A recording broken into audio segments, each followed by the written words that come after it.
palavra do Senhor, Paulo, apóstolo de Cristo Jesus, pela vontade de Deus, de conformidade com a promessa da vida que está em Cristo Jesus, ao amado filho Timóteo, graça, misericórdia e paz da parte de Deus Pai e de Cristo Jesus, nosso Senhor. Vamos orar, então. Senhor Deus Pai Celestial, queremos te agradecer pela tua palavra, Pai, pela oportunidade que temos, Pai, de poder explaná-la nesta hora, pedindo ao Senhor que o Senhor venha falar ao nosso coração, venha nos instruir, porque precisamos ouvir a tua voz. Por isso nós te oramos de forma agradecida, em nome santo do Senhor Jesus Cristo, nós te oramos. Amém. Irmãos, primeiramente, quando nós abrimos um texto, nós queremos saber algumas coisas a respeito dele. A primeira delas, quem é o seu autor? E aqui, o autor é justamente o apóstolo Paulo. Paulo é o autor da segunda epístola a Timóteo. Também diria a vocês que esta é a última carta, o último texto que o apóstolo Paulo escreve. Então, é o último texto também que ele escreve. Paulo escreveu 2 Timóteo durante sua segunda prisão em Roma. Então, a segunda prisão em Roma. Isso nós vemos no capítulo 1, versículo 8, capítulo 2, versículo 9. Então, é o que nós sabemos neste momento. E nós também queremos, hoje, abordar o texto entendendo um pouquinho, de maneira muito tranquila, sem muita correria, mas entendendo um pouco aqui do que estava se passando, daquilo que estava acontecendo, entender por que Paulo escreve como escreve, né? Então, a primeira observação que nós faríamos ao olhar para o texto é que Paulo ele escreve se apresentando como apóstolo de Cristo Jesus. Então, é importante dizer que Paulo ele se reconhece como um verdadeiro apóstolo de Jesus Cristo. E ele fala que ele era apóstolo não pela sua própria vontade, não pela sua própria autodeterminação, mas ele era, acima de qualquer coisa, ele era apóstolo pela vontade de Deus. Deus quis que ele fosse apóstolo. Deus tinha um propósito em sua vida e tudo que Deus tenciona fazer, Deus conclui. E foi assim na vida do apóstolo Paulo. Depois de um grande perseguidor do cristianismo, ele tem um encontro com Cristo ressuscitado na estrada de Damasco e ele abraça a fé. E aqui ele expressa de maneira categórica que ele era apóstolo de Jesus Cristo, de Cristo Jesus. E ele fala que isso aconteceu pela vontade de Deus. Então, não é como hoje que nós encontramos tantos homens que se dizem apóstolos, mas que, na verdade, não conheceram Jesus pessoalmente, nem andaram com Jesus, nem o conheceram como aqueles que tiveram contato com ele após sua ressurreição, como é o caso do apóstolo Paulo, mas pessoas que se auto-intitulam, pessoas que buscam esses títulos, talvez para buscar maior proeminência, maior renome, maior importância, influência sobre as pessoas. E o texto vai falar mais para nós, vai dizer que de conformidade com a promessa da vida que está em Cristo Jesus. E aqui ele vai expressar também no verso 2 que ele escreve ao amado filho Timóteo. E eu me encanto com a maneira com a qual Paulo escreve, porque Paulo é extremamente afetuoso, respeitoso, amoroso com todos aqueles com os quais ele lida. E com Timóteo não poderia ser diferente, porque Timóteo foi, de fato, formado através do apóstolo Paulo. Paulo discipulou também Lídia e também a Tito. E ele usa aquelas expressões muito comuns a ele, que mostram para mim e para você que tudo que acontece conosco, assim como aconteceu com Timóteo também, e com o próprio Paulo, é fruto da graça divina. Não é algo gerado por nós mesmos, produzido por nós, como se nós tivéssemos a condição de sermos perfeitos, capazes, merecedores de algum favor divino. Não. O apóstolo Paulo, nessa saudação inicial, ele especifica que é pela graça, é somente pela graça. Então, por isso que um dos solas é sola gratia. Então, tudo que o crente vive, a salvação encontrada em Cristo, ela é fruto dessa graça de Deus. Nós sabemos que as nossas obras, por melhores que elas sejam, elas já estão contaminadas pelo pecado, que nós somos carentes de Deus, que nós, em tantas vezes e por tantas vezes, nos contradizemos. Então, tem que ser pela graça. Não pode ser de outra forma. Não haveria salvação para nós, ainda que nós fôssemos homens maravilhosos, homens sensacionais, mulheres igualmente, mas ainda assim, nós não teríamos como conquistar a salvação por nós mesmos. Então, quando Paulo fala sobre graça, ele mostra, acima de tudo, que este homem Timóteo, que foi um homem que tinha suas lutas e dificuldades, que todos nós sabemos, assim como nós também temos as nossas. Ele era um homem que tinha suas enfermidades, ao ponto do apóstolo Paulo orientá-lo a tomar um pouco de vinho, por conta das suas frequentes enfermidades também no estômago. Então, nós sabemos também que ele, como jovem que era sujeito às paixões da mocidade. E eu digo para você, não precisa ser jovem. Qualquer ser humano, ele sofre tentações, mas no caso específico de Timóteo, ele era novo, muito jovem ainda para aquele momento e para a liderança. Então, era alguém que, se ele olhasse para dentro de si e observasse as suas contradições pessoais, os seus pecados, as suas falhas, ele nunca se colocaria à disposição para ser alguma coisa na obra de Deus. Então, é pela graça. Também era alguém que tinha um certo acovardamento, uma timidez excessiva. Era alguém que, talvez, no trato com outras pessoas de importância e de relevância, ele se acanhasse. Então, Paulo também orienta, dizendo que Deus não nos tem dado espírito de covardia, né? Então, são aspectos que nós conhecemos na vida do apóstolo Paulo, falando, ensinando, doutrinando a Timóteo. E que vale que, na vida de Timóteo, houve alguém como Paulo, com a envergadura, com a estatura espiritual do apóstolo Paulo, que, apesar das suas fragilidades, ou seja, as fragilidades de Timóteo, Paulo não abortou o seu chamado. Paulo não descontinuou a obra que Deus queria realizar na vida de Timóteo, né? Como às vezes acontece em muitas relações, até mesmo nas próprias igrejas. Às vezes, por alguma debilidade, pessoas são colocadas de lado, alijadas, e por conta disso não prosseguem na sua jornada, em sua caminhada. Bom, então, tudo isso é importante que se diga. E o que isso tem a ver comigo, com você, meu irmão e minha irmã?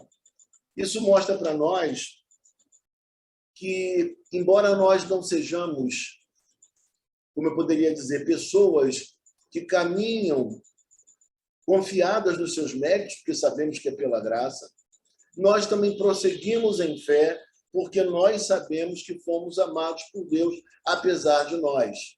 Então, não há ninguém aqui perfeito, não há nenhuma pessoa presente hoje aqui, ou que talvez também venha nos assistir posteriormente o nosso estudo, não há uma pessoa que possa ter a ilusão de que será salva pelos próprios méritos. Também, por outro lado, isso não é um álibi para nós vivermos a nossa vida de qualquer maneira, de não buscarmos a Deus, de não sermos pessoas santas, que vivam o Evangelho, que cuidem do comportamento e da nossa conduta diária. Não, devemos fazer isso. Mas, em contrapartida, sabemos que nós nunca seremos perfeitos. E por não sermos perfeitos, nós precisaremos sempre da graça de Deus, do perdão de Deus, para que vivamos com Ele, para todo sempre.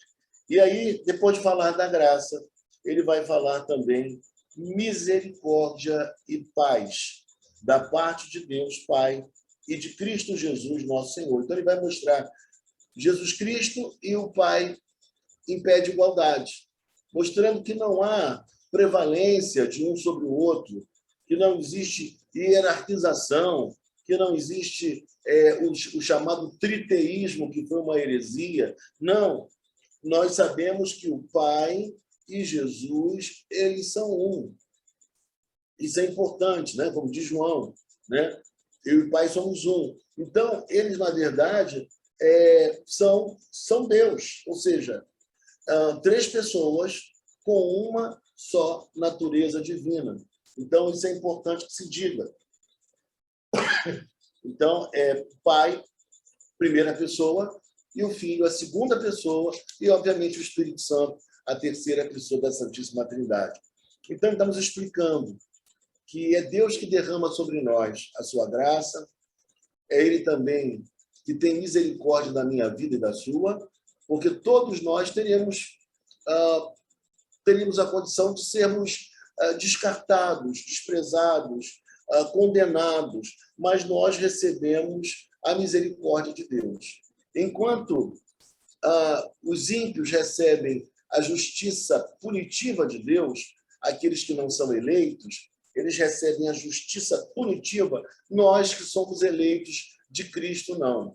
Nós recebemos a sua misericórdia. O Senhor olha para nós e vê a penúria em que nós nos encontrávamos e Ele resolve nos salvar.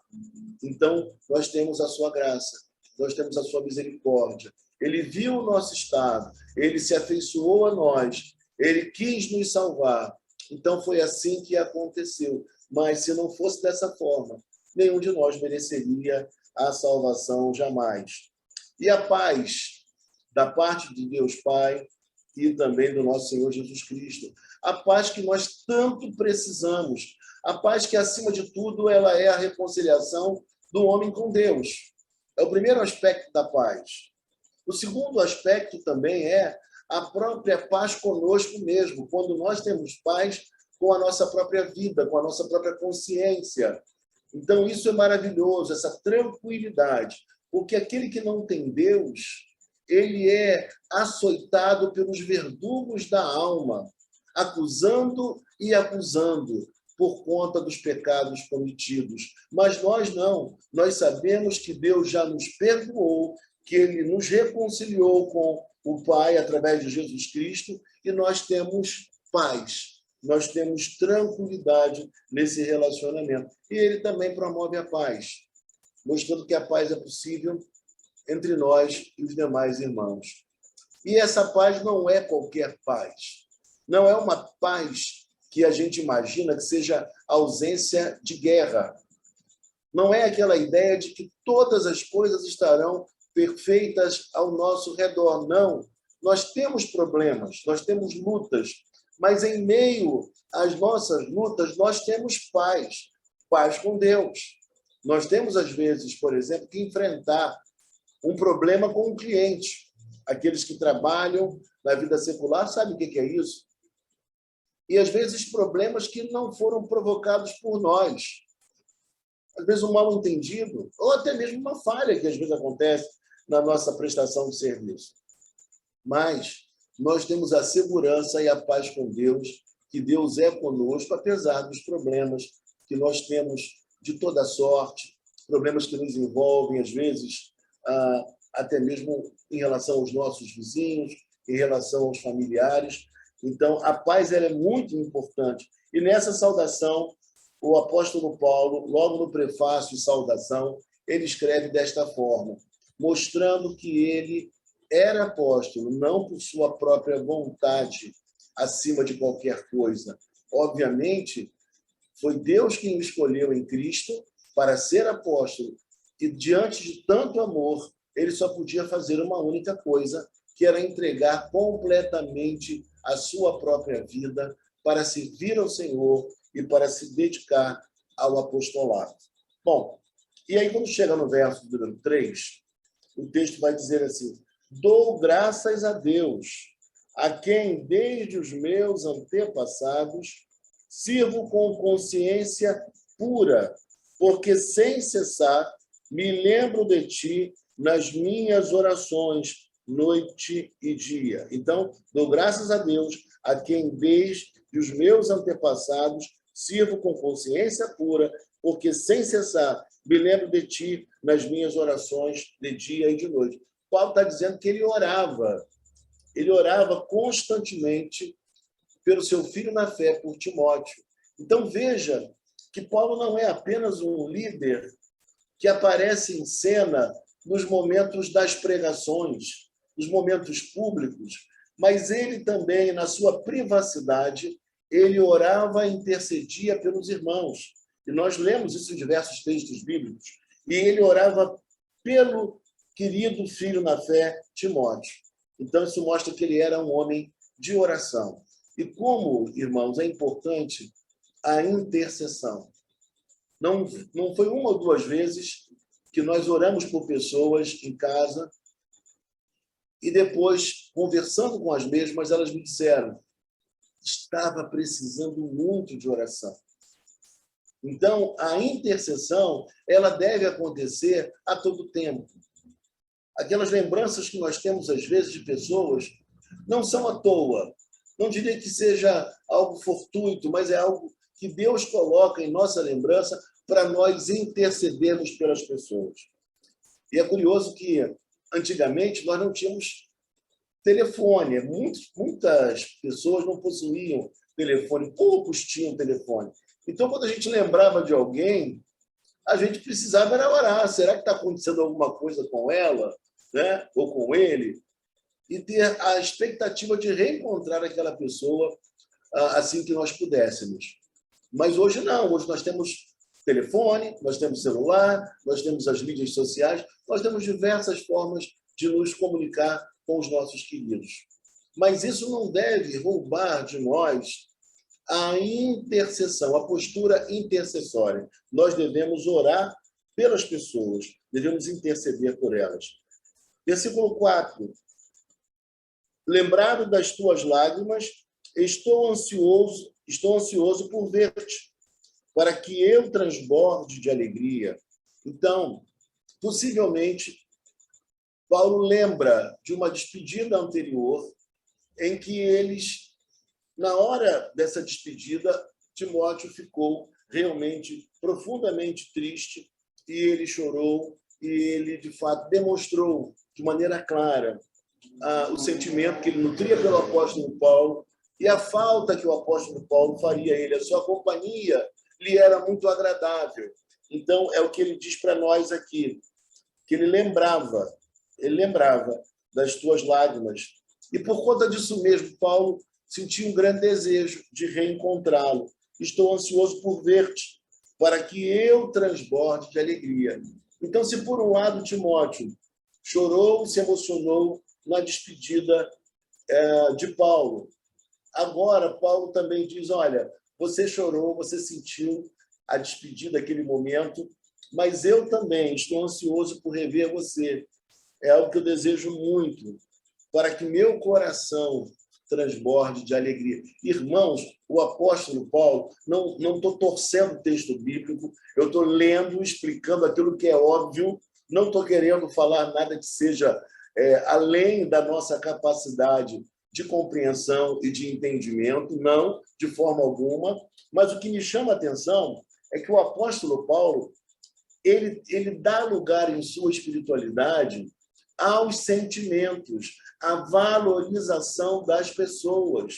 A sua fé não é uma fé apenas para com Deus e que não desemboque nas relações. Não é algo só com Deus. A espiritualidade que ele tem com Deus o leva a amar as pessoas, a se relacionar com elas, a querer bem, a se preocupar, a orar, sentir falta. Todos esses sentimentos, saudade, tudo isso era abrigado no peito pelo apóstolo Paulo. Ele não conseguia ser alguém frio, ele não conseguia ser um líder que apenas coisificasse as pessoas. As pessoas não podem ser coisas, elas são importantes. E a gente não pode perder no dia a dia essa sensibilidade de olhar para um irmão passando, de nos encontrar ou reencontrar com alguém querido, achar que seja coisa qualquer. Ainda que você encontre com aquela pessoa cotidianamente, ainda que ela more na sua rua, ainda que ela trabalhe na mesma repartição pública em que você trabalha, é importante que você nutra no coração e expresse também esse sentimento, esse amor e essa alegria de você reencontrar alguém querido, saber que ele está bem, saber que ele está de pé, que ele está andando, que ele está trabalhando, que ele está vibrando com a vida, prosperando, crescendo, se desenvolvendo. Então, isso é muito importante que nós tenhamos nas nossas relações. E mais ele fala, pela recordação que guardo da tua fé sem fingimento. Paulo sabia que Timóteo não era alguém que interpretava papéis. Ele poderia testificar, testemunhar, porque o formou, caminhou com ele, viu de perto, acompanhou quem era de fato Timóteo. Ele podia dizer de maneira muito clara que Timóteo não era alguém que nutria uma fé apenas exterior, alguém que apenas disfarçava, que interpretava um papel, mas que possuía uma fé sem fingimento. E mais do que isso, ele vai dizer também para nós. A mesma fé que primeiramente habitou em tua avó Loide e em tua mãe Eunice, e estou certo de que em ti também.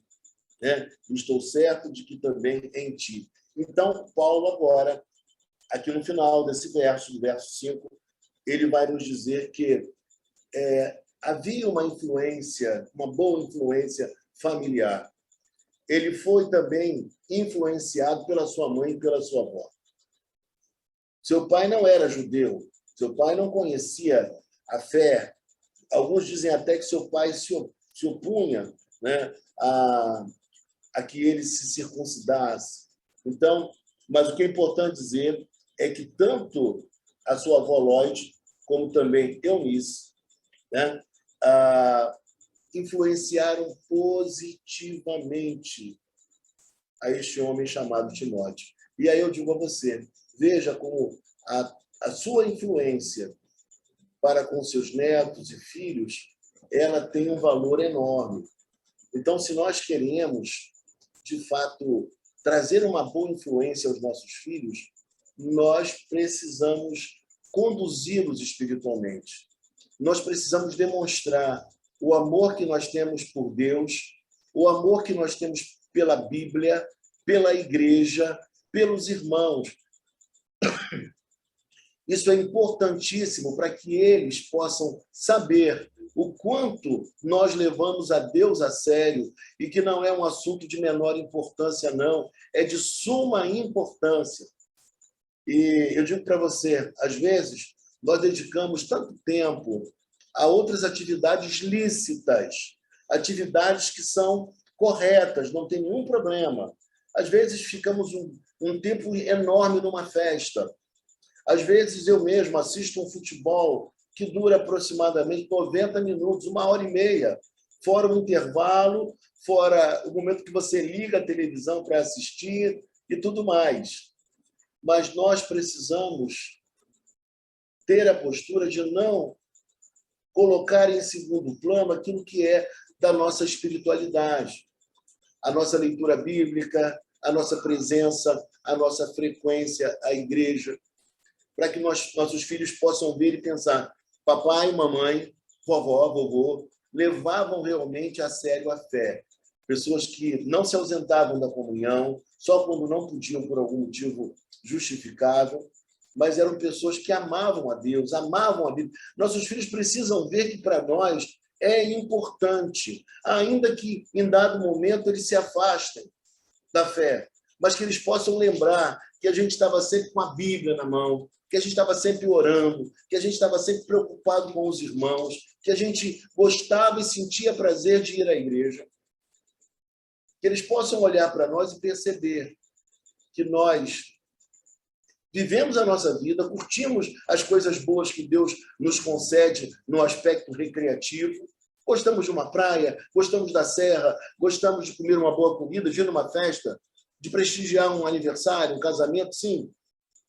Mas nós também amamos e não sentimos pressa quando nós estamos diante da presença de Deus.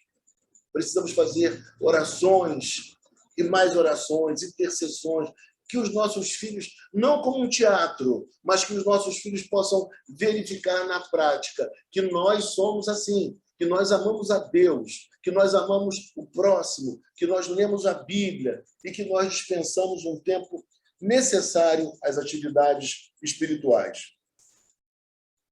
E assim foi a influência também, como diz aqui o texto bíblico, veja comigo, que habitou em tua fé, Lloyd, e em tua mãe Eunice, e estou certo de que também em ti. Sabemos que a fé, ela é pessoal. Deus não tem netos, Deus tem filhos. Então, os nossos filhos vão ter que se encontrar com Cristo. Nossos filhos terão que falar sim para Cristo, abraçar a fé.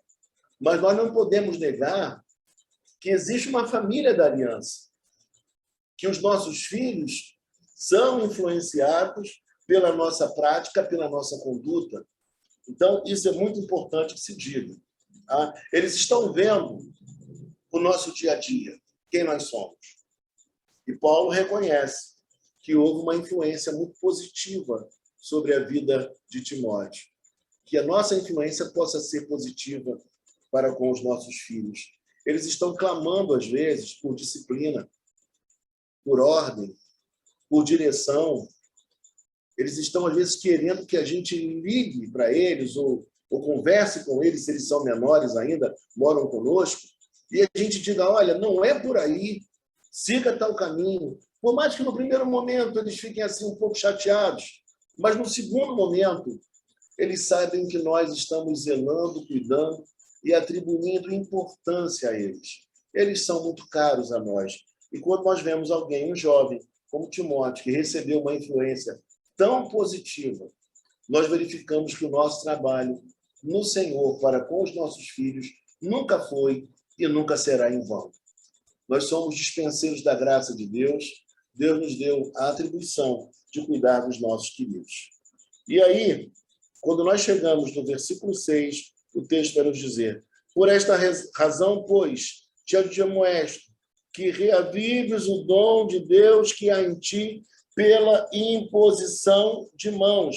Versículo de número 6. Então, meus irmãos, olha que coisa.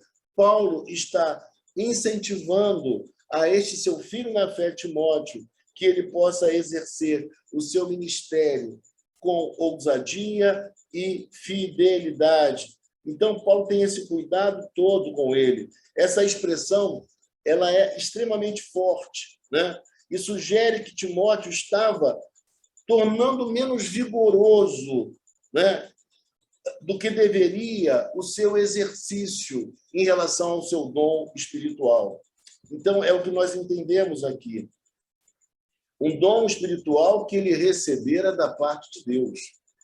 Então, reavives o dom, esse dom que há em você. E dom é dádiva. Dom é Deus quem dá, não adianta fabricar. Mas uma vez que você recebeu esse dom, você tem que aprimorá-lo, você tem que se dedicar para que ele se desenvolva. Então, há a sua participação agora, há a sua resposta, a sua cooperação, a sua sinergia para que o seu dom seja aprimorado. Então, Paulo sabia o que estava acontecendo com Timóteo. E ele fala, reavives o dom de Deus que há em ti pela imposição de mãos.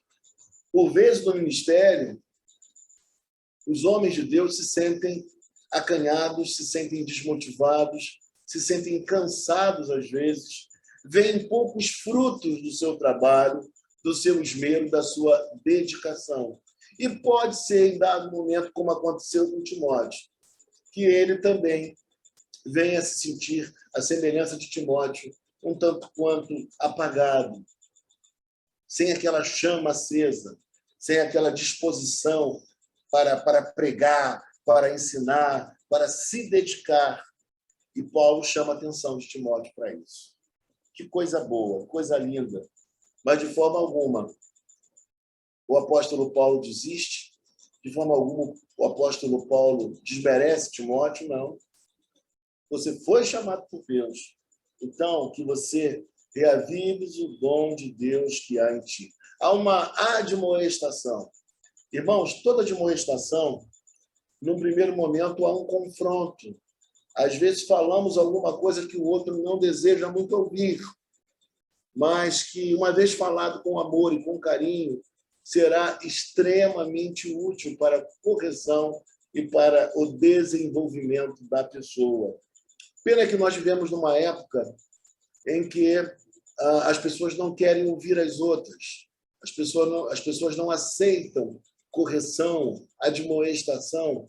Então, todo mundo leva a coisa meio que no politicamente correto, para não se aborrecer um com o outro, para não haver nenhum mal-entendido. Mas, na verdade, o que o texto nos fala é que Paulo admoesta. E quem admoesta o faz por amor. Paulo faz por amor. Paulo corrige por amor. Paulo chama a atenção por amor. E o texto diz mais: porque Deus não nos tem dado espírito de covardia. Aqui está uma tendência que muitos até sugerem que Timóteo tivesse por conta de não ter tido um pai muito presente e estimulador. Alguns chegam a dizer isso. Mas ele diz mais, olha, espírito de covardia, Deus não nos deu espírito de covardia. E, por vezes, nós agimos de forma acovardada. Às vezes, não comunicamos a nossa fé, não vivemos a nossa espiritualidade, não expressamos em dados momentos que somos de Cristo, quando deveríamos fazê-lo, não testemunhamos por vezes. E ele diz mais, não nos tem dado espírito de covardia, mas de poder, amor e moderação. Então, veja só, o poder de Deus, ele está sobre a nossa vida.